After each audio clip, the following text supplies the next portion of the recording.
ఓం నమో భగవతే వాసుదేవాయ. హరి ఓం. అందరికీ ముక్కోటి వైకుంఠ ఏకాదశి శుభాకాంక్షలు. ఈ రోజున ముక్కోటి దేవతలు వైకుంఠ ద్వారం గుండా స్వామివారిని అమ్మవారిని దర్శించుకుంటారు. అందుకే ఈరోజు ముక్కోటి అయ్యింది. ఈ ఒక్కరోజు ఉపవాసం చేసినట్లయితే సంవత్సరంలో వచ్చే 24 ఏకాదశులు ఉపవాసం ఉన్నట్లే. ఎవరైతే ఈ ముక్కోటి ఏకాదశి రోజున స్వామివారిని పూజించి ఉత్తర ద్వార దర్శనం చేస్తారో వారికి మరుజన్మ ఉండదట, మోక్షం లభిస్తుందట, వైకుంఠ ప్రాప్తం కలుగుతుందట, తెలిసి తెలియక చేసిన పాపాలన్నీ కూడా తొలగింపచేస్తుందట. ఇంతటి విశిష్టత కలిగినటువంటి ముక్కోటి ఏకాదశి ఈ 2025 సంవత్సరంలో జనవరి 10వ తారీఖు శుక్రవారం నాడు అమ్మవారికి ఎంతో ఇష్టమైన ఈ శుక్రవారం రోజున కృత్తికా నక్షత్రంతో కలిసి వచ్చిందండి. ఈ రోజునే ముక్కోటి ఏకాదశి. ప్రతి సంవత్సరం కూడా వైకుంఠ ఏకాదశి అనేది సూర్యుడు ఉత్తరాయణానికి మారే ముందుగా వచ్చే ధనుర్మాస శుద్ధ ఏకాదశిని వైకుంఠ ఏకాదశిని అంటారు. ఇంతటి విశిష్టత కలిగినటువంటి ముక్కోటి ఏకాదశి రోజున ఉపవాసం ఉన్నట్లయితే సంవత్సరంలో వచ్చే 24 ఏకాదశులు ఉపవాసం ఉన్నట్లే. మరి అందుకుగాను ఉపవాస నియమాలు ఏమిటి, ఈ రోజున ఉపవాసం ఎలా ఉండాలి, జాగరణ ఎలా చేయాలి, అలాగే మేము ఉపవాసం ఉండలేము అనుకున్నవారు అసలు ఈ రోజున ఏమేమి తినాలి, ఏమేమి తినకూడదు, ఈ రోజున చేయవలసిన పనులేమిటి, చేయకూడని పనులేమిటి, ఈ రోజున అనేక కారణాల వల్ల స్వామి అమ్మవారిని పూజించడం కుదరనట్లయితే మళ్ళీ ఎప్పుడు ఈ ముక్కోటి ఏకాదశి పూజను చేయవచ్చు, అలాగే ఉత్తర ద్వార దర్శనం ద్వారా స్వామివారిని ఈ రోజు కనుక దర్శించడం కుదరనట్లయితే మళ్ళీ ఎప్పుడు ఉత్తర ద్వార దర్శనం చేయవచ్చు అనే విషయాలన్నిటి గురించి, అలాగే స్వామివారికి ఈరోజు నివేదించవలసిన నైవేద్యం ఏమిటి అనే పూర్తి విశేష వివరాలతో మీకు ఈరోజు పూజా విధానం అనేది షేర్ చేస్తున్నానండి. కాబట్టి పూజా విధానం ఎక్కడ స్కిప్ చేయకుండా చివరి వరకు చూసినట్లయితే ప్రతి ఒక్క విషయం చాలా చక్కగా అర్థమవుతుంది. అందరికీ నమస్కారం అండి. అందరూ ఎలా ఉన్నారు, బాగున్నారా? నేను బాగున్నాను. మీరు ఇంకా బాగుండాలని మనస్ఫూర్తిగా కోరుకుంటున్నాను.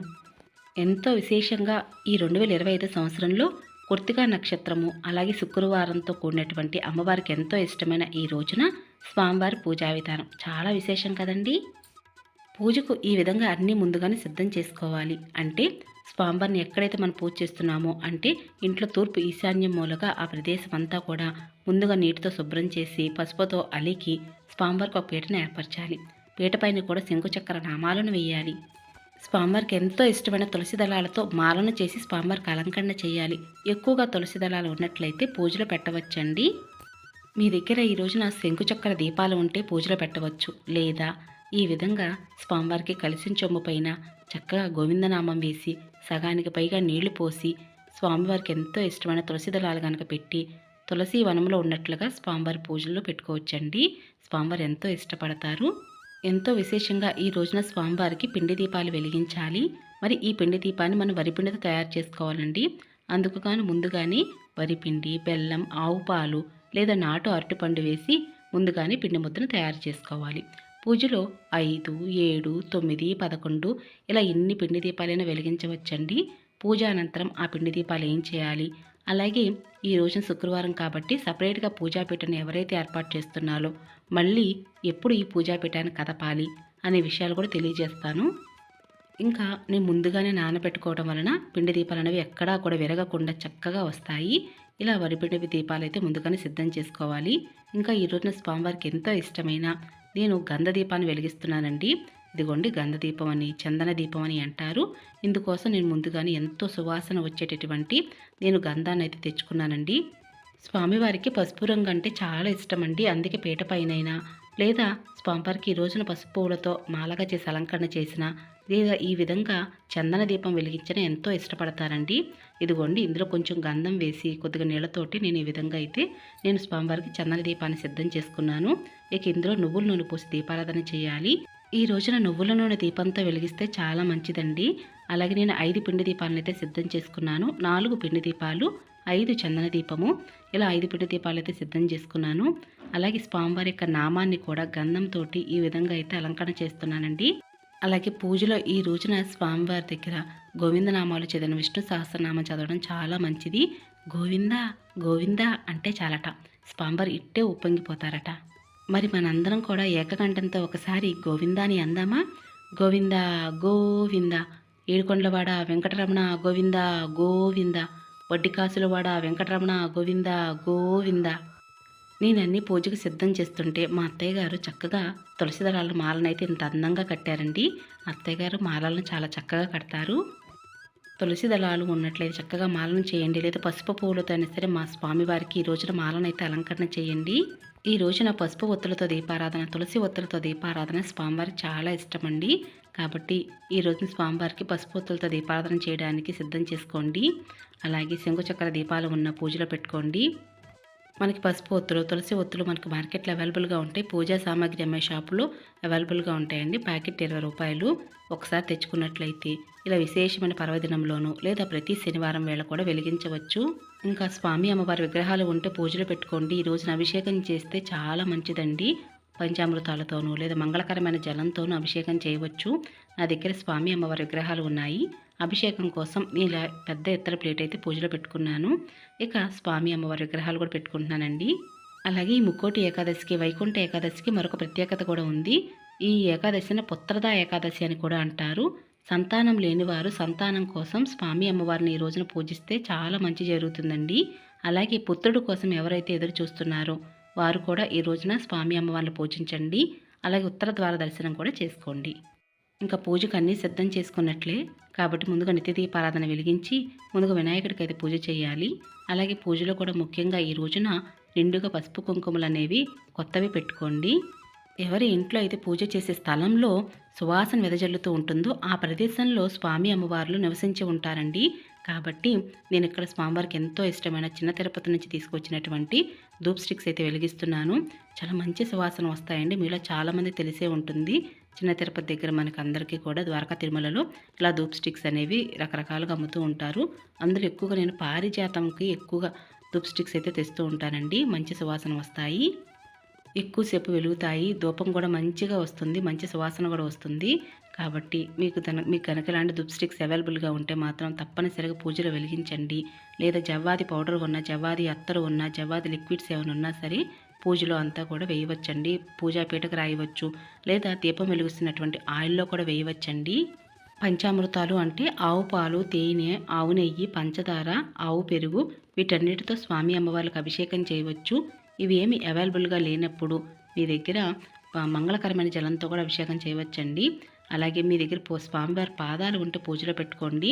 నాకు ఈ స్వామివారి పాదాలు తాగుతున్నప్పుడైతే మాత్రం మంచి అనుభూతి కలుగుతుందండి. స్వామివారి పాదాలు తాగినప్పుడు మనసు ప్రశాంతంగా ఉంటుంది. కాబట్టి పూజలో ఉంటే పెట్టుకోండి. అంటే మీకు స్వామివారిని పూజించేటటువంటి గోపురం కానీ పూజలో ఎటువంటి వస్తువులున్నా పూజలో పెట్టుకోవచ్చండి. ఇక ముందుగా అయితే గణపతి ప్రార్థన చేయాలి. కాబట్టి ఓం గం గణపతియే నమః అంటూ స్వామివారికి చక్కగా అక్షంతలతోటి పూలతో అలంకరణ చేసి తాంబూలం కానీ చిన్న బెల్లం ముక్కగా నైవేద్యంగా పెట్టండి. ఇంకా మంగళకరమైన జలం ఏ విధంగా సిద్ధం చేసుకోవాలని విషయం ఇక్కడ మీకు చెప్తున్నాను. కొద్దిగా గంగా జలం వేయండి. ఉంటే మాత్రం గంగా జలం వేయవచ్చండి. కొంచెం నీళ్ళు కూడా వేయండి.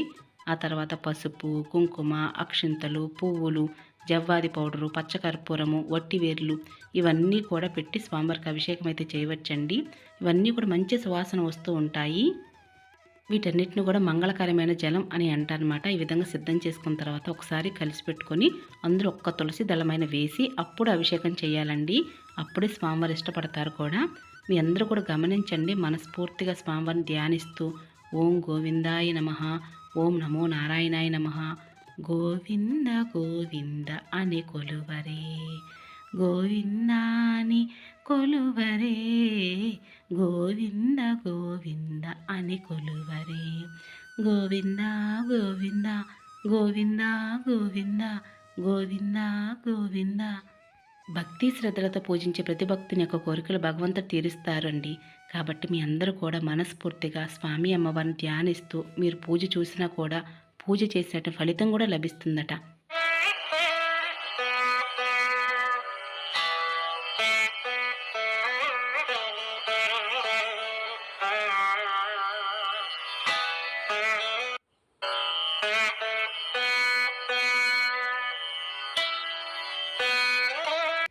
మరి మనలో చాలామందికి కూడా అనేక కారణాల వల్ల ఈరోజు పూజ చేయడం కుదరినట్లయితే మళ్ళీ ఎప్పుడు చేయవచ్చు అంటే మనకి ప్రతి నెలలో కూడా 2 ఏకాదశులు వస్తాయండి. కాబట్టి ఒక ఏకాదశి నాడు స్వామివారికి ఈ విధంగా పూజ చేసుకోండి. మనస్తృప్తిగా స్వామివారిని చక్కగా అలంకరణ చేసి పూజని మనస్ఫూర్తిగా చేసుకోండి. అలాగే ఎవరైతే ఉపవాసం ఉండదలిచారో వారందరూ కూడా ఏకాదశికి ముందు వచ్చే దశమి నాటి సాయంత్రం వేళ నుంచే ఉపవాసం అనేది మొదలు పెట్టాలి. సాయంత్రం వేళ నుంచే ఏమీ తినకుండా నిరాహారంగా ఉండాలండి. అలాగే మరుసటి రోజున అంటే శుక్రవారం వేళ ఏకాదశి తిథి వేళ ముక్కోటి ఏకాదశి నాడు ఉదయం నుంచి సాయంత్రం వేళ వరకు ఉపవాసం ఉండాలి. ఉపవాసం అంటే దేవునికి దగ్గరగా ఉండడం అండి. మరి ఉపవాసం ఉన్నప్పుడు ఏం చేయాలి, ఏం చేయకూడదు అంటే, ఏం చేయకూడదు అంటే నాన్ వెజ్ అది తినకూడదండి. అలాగే బియ్యంకు సంబంధించిన ఆహార పదార్థాలు తినకూడదు. బ్రహ్మచర్యం పాటించాలి. నేల మీద పడుకోవాలి. అబద్ధం ఆడకూడదు. అలాగే మద్యపానం చేయకూడదు. సపరేట్గా పూజాపీఠను కనుక ఏర్పాటు చేసినట్లయితే శుక్రవారం వేళ పూజాపీఠను కదపకూడదు. మరి చేయవలసిన పనులు ఏమిటండి అంటే, ఈ రోజున స్వామి అమ్మవార్లను భక్తి శ్రద్ధలతో పూజించాలి. మీకు వీలైతే మీరు దానం చేయగలిగేటటువంటి పరిస్థితులు కనుక ఉన్నట్లయితే తప్పకుండా మీ శక్తి కొలది ఎంతో కొంత దాన ధర్మం చేయండి. చాలా అంటే చాలా మంచిది. ఏ చిన్నపాటి దానం చేసినా సరే ఈ రోజున అది అక్షయమవుతుందండి. ఆ చిన్నపాటి దానమే మీ కుటుంబాన్ని కొండంత రక్షగా కాపాడుతుంది. కాబట్టి వీలైనంత వరకు కూడా చిన్నపాటి దానం చేయడానికి ప్రయత్నించండి. ఏకాదశి నాడు పూర్తిగా ఉపవాసం ఉండాలండి. శుక్రవారం వేళ ఉదయం వేళ సాయంత్రం వేళ కూడా పూజ చేసుకోవాలి. ఉదయం వేళ ఉన్నటువంటి పువ్వులు కనుక వాడిపోయినట్లుగా ఉంటే పక్కకు తీసేసి కొత్త పువ్వులు పెట్టి దీపారాధన చేసి మళ్ళీ పండ్లు ఏమైనా సరే నైవేద్యంగా పెట్టి లఘువుగా పూజ చేసుకోవాలండి.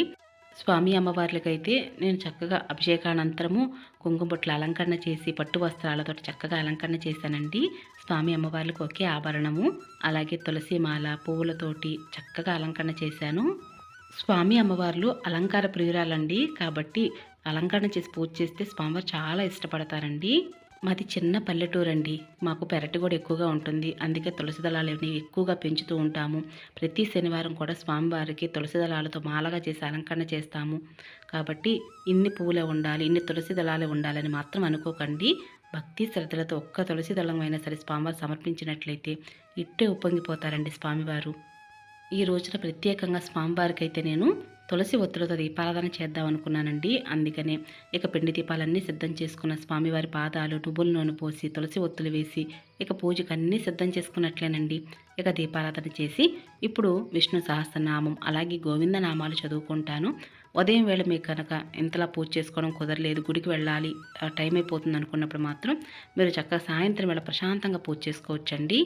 అలాగే స్వామివారికి బొగడబంతి పువ్వులు అంటే చాలా ఇష్టం అండి. బొగడబంతి పువ్వులతో స్వామివారికి మాలగా చేసి అలంకరణ చేసిన లేదా గోవిందనామాలు చదివినప్పుడు స్వామివారి పాదాల దగ్గర చేసినా కూడా స్వామివారు చాలా ఇష్టపడతారు. కాబట్టి గుండు పువ్వులని బొగడబంతి పువ్వులని అంటారు కదా, అందుకే గోవిందనామాలు చదువుతూ స్వామివారి పాదాల దగ్గర నేను ఈ విధంగా అయితే వేస్తున్నాను. మరి అందరూ కూడా ఉపవాసం ఉండలేరు కదండి. మరి ఉపవాసం ఉండలేని వాళ్ళు ఏం చేయాలి అంటే స్వామివారిని ధ్యానిస్తూ ఈ రోజున మీరు నాన్ వెజ్ అది తినకండి. అలాగే ఆహారం అంటే అన్నంతో ఉన్నటువంటి ఆహారం ఏదైనా సరే తినకూడదని చెప్తారు. ఎందుకంటే ఈ రోజున ఏకాదశి నాడు ముర అనే రాక్షసుడు బియ్యంలో నివసించి ఉంటాడండి. అందుకు అన్నం తిన్నట్లయితే అది విషమవుతుందని అంటారు. కాబట్టి ఈ రోజున అన్నం తినకుండా ఇంకేమైనా ఇతర ఆహార పదార్థాలు అవి తింటూ స్వామివారిని పూజించవచ్చండి. ఈ రోజున స్వామివారికి నివేదించవలసిన నైవేద్యం వడపప్పు, పానకం, పచ్చి చలిమిడి అండి. స్వామివారికి ఈ రోజున ఇంకేమైనా పండ్లైనా సరే నివేదన చేయవచ్చు. కాబట్టి స్వామివారికి ఎంతో ఇష్టమైన ఈ నైవేద్యాన్ని అయితే నివేదన చేయవచ్చు. ఈరోజు ముక్కోటి దేవతలంతా శ్రీ మహావిష్ణువు దర్శించుకున్నారని, అందుకే వైకుంఠ ఏకాదశి ముక్కోటి ఏకాదశి అని కూడా అంటారు. ఈరోజే మధుకైటబులు అనే రాక్షసులు శాప విమోచనం కలిగించి వారికి తిరిగి వైకుంఠం ద్వారా దర్శనానికి అనుగ్రహించాడు ఆ శ్రీ మహావిష్ణువు. తమలా ఎవరైతే ఈరోజు ఉత్తరద్వార దర్శనం నుంచి విష్ణువును దర్శించుకుంటారో వారికి మోక్షం ప్రసాదించమని వేడుకుంటారు. మధుకైటబులు అప్పటి నుంచి ఉత్తరద్వార దర్శనానికి విశిష్టత వచ్చిందని అంటారు. అందుకే ఈ రోజున ఇంట్లో పూజ అనంతరము గుడికి వెళ్ళి ఉత్తరద్వార దర్శనం గుండా స్వామివారిని దర్శించుకుంటే చాలా మంచిదండి. ఇక దీపదూప నైవేద్యాలని సమర్పించాలి. ఒకవేళ ఈ రోజున ఉత్తర ద్వార దర్శనం గుండా స్వామివారిని గుడికి వెళ్ళి దర్శించడం కుదరినట్లయితే మళ్ళీ ఎప్పుడు దర్శించవచ్చు అంటే ఇంటిని మన వైకుంఠంగా మార్చి ఇంట్లోనే ఈ విధంగా దర్శనం అనేది చేసుకోవచ్చు అండి. ఉత్తర ద్వార దర్శనం గుండా స్వామివారిని దర్శించుకోవచ్చు. లేదు మాకు గుడికి వెళ్ళి దర్శించుకోవాలి అనుకున్నప్పుడు పెద్ద తిరుపతిలో అయితే మాత్రం అక్కడ 10 రోజుల పాటు స్వామివారికి అయితే ఉత్తర ద్వార దర్శనం కూడా దర్శనం అయితే కల్పిస్తారండి. అంటే మీరు ఉండే ప్రదేశంలో గుళ్ళలో అయితే మాత్రం ఇటువంటి ఫెసిలిటీ ఉండకపోవచ్చు. కానీ తిరుమలలో మాత్రం 10 రోజుల పాటు దర్శనం అయితే కల్పిస్తారు. మీరు దర్శించుకోవాలి అనుకుంటే మాత్రం ఇలా పెద్ద తిరుపతి వెళ్ళి దర్శించుకోవచ్చు.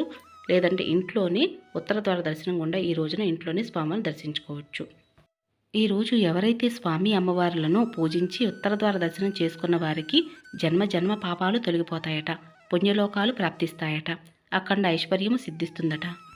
మరి సపరేట్గా పూజాపెట్టిన ఏర్పాటు చేసిన వాళ్ళు మరి పూజాపెట్టిన ఎప్పుడు కదపాలి అంటే మీరు శుక్రవారం వేళ ఉదయం వేళ సాయంత్రం వేళ పూజ చేయండి, శనివారం ఉదయం వేళ సాయంత్రం వేళ కూడా పూజ చేయాలి.